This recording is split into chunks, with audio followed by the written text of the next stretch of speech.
Hi, everybody. It's Jay, and I am back in the booth with you for another sneak peek video preview for this week's new release here on Say with Jay. This week, our new release is Into the Golden Dawn.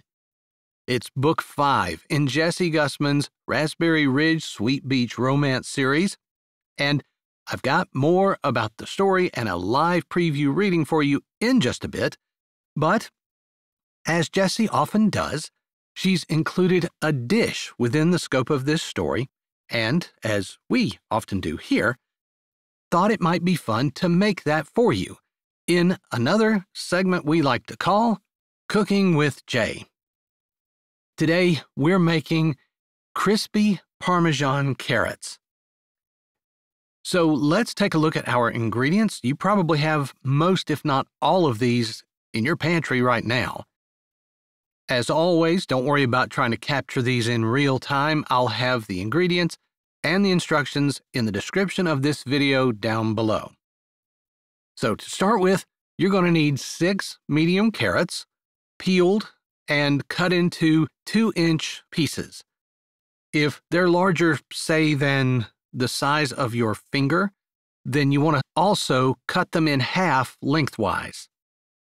You're going to need 2 tablespoons of extra virgin olive oil, a half a teaspoon of kosher salt, 2 teaspoons of minced garlic, a half a teaspoon of onion powder, half a teaspoon of red pepper flakes, and by the way, this adds just a tiny little bit of heat to it. If you don't like that, you can absolutely omit the red pepper flakes or reduce it, but the recipe as it stands calls for half a teaspoon. You're going to need 1 teaspoon of fresh chopped rosemary or half a teaspoon of dried rosemary. Lastly, you're going to need 2 cups of Parmesan cheese, grated, and then some parsley for a garnish. So our first step is to preheat our oven to 400 degrees Fahrenheit and line a sheet pan or baking pan with parchment paper. So to make these, in a large bowl, you're going to combine your olive oil, your salt, your garlic, your onion powder, your red pepper flakes, and your rosemary. You want to mix that well, then add your carrots and toss to coat them very well. Once those carrots are coated very well, you want to sprinkle 1½ cups of the Parmesan cheese over your sheet of parchment paper. Next, you want to place each carrot onto the Parmesan-coated lined pan, cut side down if they are cut in half, and you want to repeat that with the remaining carrots and create a tight line and a rectangular pattern, the key being you want to try to avoid the gaps between the carrots. Next, sprinkle the remaining Parmesan cheese over the top of the carrots as evenly as possible. Then, you bake for 35 to 40 minutes or until your carrots are easily pierced with a knife. Pull them out of the oven, sprinkle some of that parsley on top, and serve. And folks, here you go. I promise you they taste as good as they look, and I hope you guys will give it a try. And folks, there you go. They are simple, they're delicious, and I hope you'll give them a try. If you do, please let me know how it goes down in the comments. All right, let's talk just a little bit about Into the Golden Dawn. In the last 2 books in this series, we've met 2 of the 3 Jardine sisters. In Down the Dirt Road, we met Amara, the youngest, and in Around the Next Bend, we met Murdy, the oldest. Well, Into the Golden Dawn is the story of Olive Jardine, the middle sister. Now, the Jardine sisters have come back to Raspberry Ridge to help prepare their parents' mansion to sell after the death of their parents some months ago. Olive has not made it back yet, ostensibly because she can't get a flight out of Ecuador. Olive has been traveling the world for the last decade or so, and it turns out that her issues with getting a flight out isn't the truth. She actually comes back bearing a huge secret, one that's going to come out the second she steps in town. Olive comes back with little choice, but of course she wants to be home with her sisters to help there, but also because of Doyle McKenny. Doyle McKenny is the young man 10 years ago, that she left to go find herself and breaking his heart in the process. She knows this, and Olive also knows that the secret she brings is going to prevent her from ever having a chance to have Doyle at a minimum forgive her. So, without any further ado, here is the opening to Into the Golden Dawn. Hope you enjoy it, and then you'll come back this Friday for the full release, here on Say with Jay. This was not the time or place. Olive Jardine stared at the man walking toward her, knowing she had a lot of explaining to do, and even more apologizing. But she stood at the back of the church in the middle of a church service, although it was well after noon on Sunday in Raspberry Ridge, Michigan. The town she'd grown up in. The town she'd spent her childhood in, although her parents had moved away before she graduated from high school.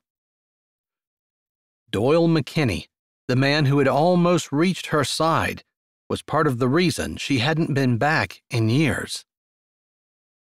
"Olive, is that you?"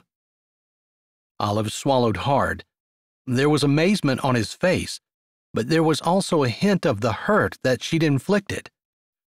And once he knew for sure that it was her, she was sure that part of his expression would balloon into something she could hardly stand. Perhaps there would also be hate. She glanced around the church. A couple of heads had turned when Doyle got up, but Olive's sister, Myrtie, and some man Olive was pretty sure was Myrtie's best friend from childhood, stood in front of the microphone, speaking, and most people were hanging on their every word. Olive hadn't taken the time to try to figure out what they were saying. She'd been too shocked when she'd stepped in and seen the back of Doyle's head. It was unmistakable, since he was taller than everyone in the sanctuary, and if that wasn't enough to set him apart, he had hair the color of carrots. Back in their childhood, when she had described his hair that way, he had always laughed.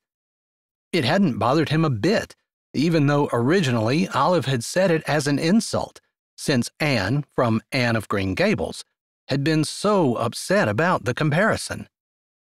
Men were different. At least, Doyle was different.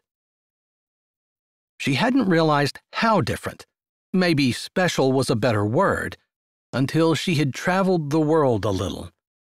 It hadn't taken her long to realize that what she had left behind in Raspberry Ridge, thinking that there was something better out there, had been the best. It amazed her sometimes that God had started her out with the very best. It also frustrated her that she hadn't been smarter, more aware, more grateful. "Olive?"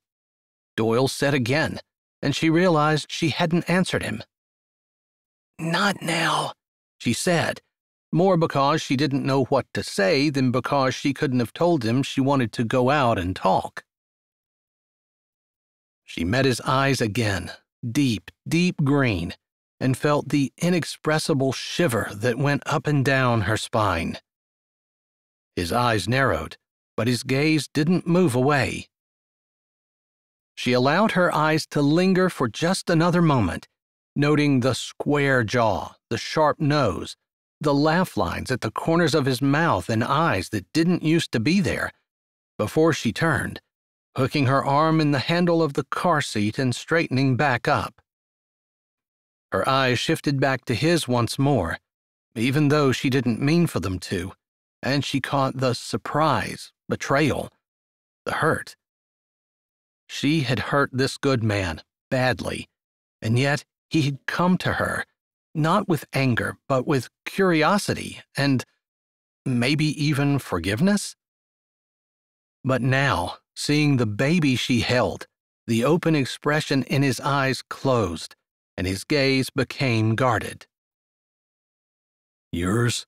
he said, low, under the murmur of the people speaking at the front of the church. She nodded, ashamed but keeping her chin up. She'd made mistakes, a lot of them, but she didn't regret her daughter.